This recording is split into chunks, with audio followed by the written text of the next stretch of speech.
Gejala penyakit bukanlah penyakit. Gejala penyakit adalah alarm tubuh, reaksi tubuh, cara tubuh ngasih tahu kita, cara tubuh lagi protes.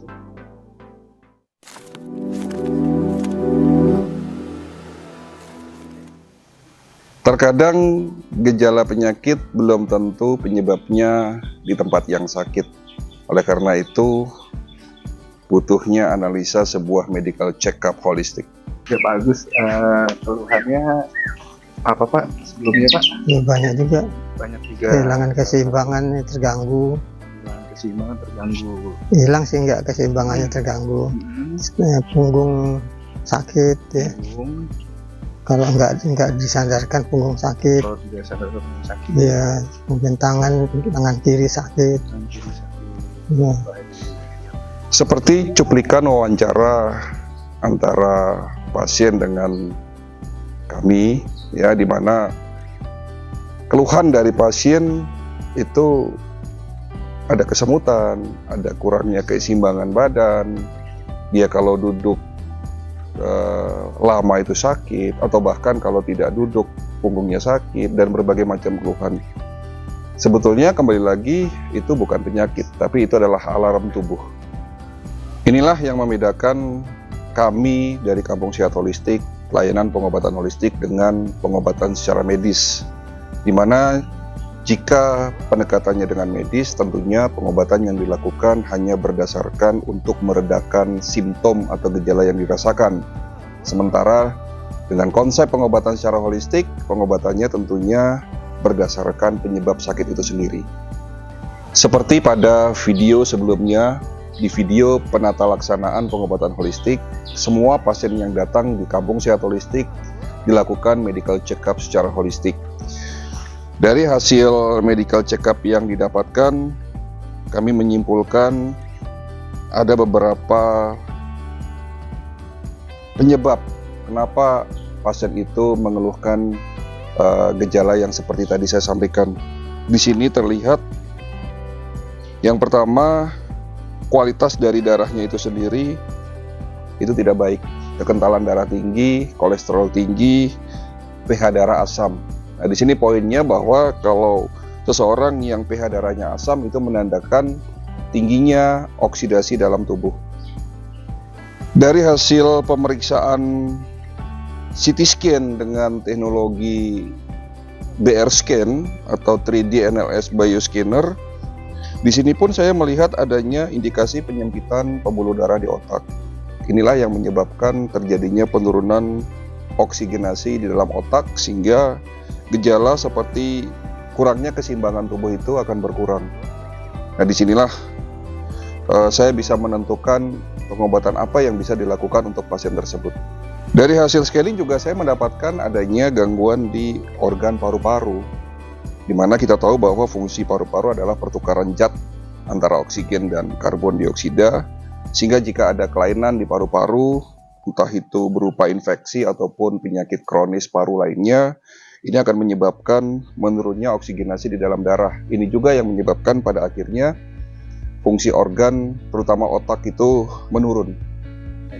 Jadi kesimpulannya dari hasil medical check-up yang kita lakukan terhadap pasien tersebut, saya bisa menentukan diagnosis dan prognosis yang tepat, sehingga saya bisa menentukan resep obat yang tepat dan dosis obat yang tepat pula. Jadi kesimpulan dari hasil medical check-up di atas, sangat perlu adanya 3 tahap pengobatan, yakni tahapan pertama adalah detoksifikasi, dengan memberikan herbal kandungan senyawa aktif antioksidan, diharapkan terjadinya proses pembersihan. Pada tahapan ini, saya juga akan memberikan herbal yang berfungsi untuk melancarkan pembuluh darah dari sumbatan-sumbatan, salah satunya dengan teknologi sublingual, di mana proses penyerapan kandungan dari herbal tersebut tidak melalui sistem pencernaan, tetapi lewat pembuluh darah di lidah, tentunya akan terserap lebih cepat.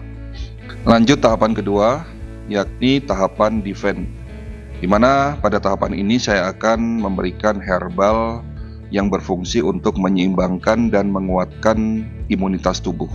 Dan tahapan terakhir, tahapan ketiga adalah restore, adalah tahapan proses regenerasi sel. Ini adalah hal yang paling sulit dalam ketiga proses pengobatan. Pada tahapan ini sangat dibutuhkan herbal dengan teknologi yang sangat tinggi yang mampu meningkatkan proses regenerasi sel tersebut. Salah satu herbal yang dipakai adalah teknologi dermagel yang dapat meningkatkan human growth hormone. Untuk pembahasan human growth hormone, insya Allah akan ada video secara khusus yang nanti akan kami buat. Kami juga menganjurkan ke pasien untuk melakukan terapi pendukung yang berfungsi mempercepat proses-proses di atas, yang tentunya juga akan kami buat secara khusus membahas terapi dengan teknologi modern. Tentunya keberhasilan pengobatan tidaklah hanya dilihat dari sisi obat yang diminum ataupun terapi-terapi yang dijalankan, di mana manusia terdiri dari 3 unsur, mind, body, and soul. Kesehatan mental akan sangat mempengaruhi kesehatan jasmani. Terkadang, kegagalan dalam pengobatan bisa disebabkan adanya gangguan psikologis si pasien, sehingga perlu adanya pendekatan pengobatan secara psikologis pula.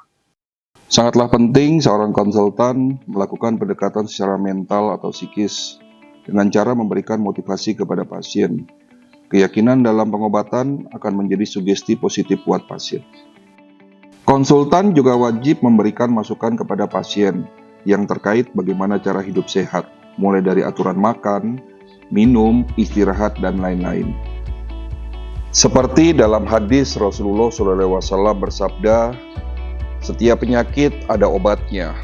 Apabila ditemukan obat yang tepat untuk suatu penyakit, akan sembuhlah penyakit itu dengan seizin Allah Azza wa Jalla. Hadis riwayat Muslim. Semua tahapan-tahapan pengobatan di atas adalah bentuk ikhtiar dalam berobat.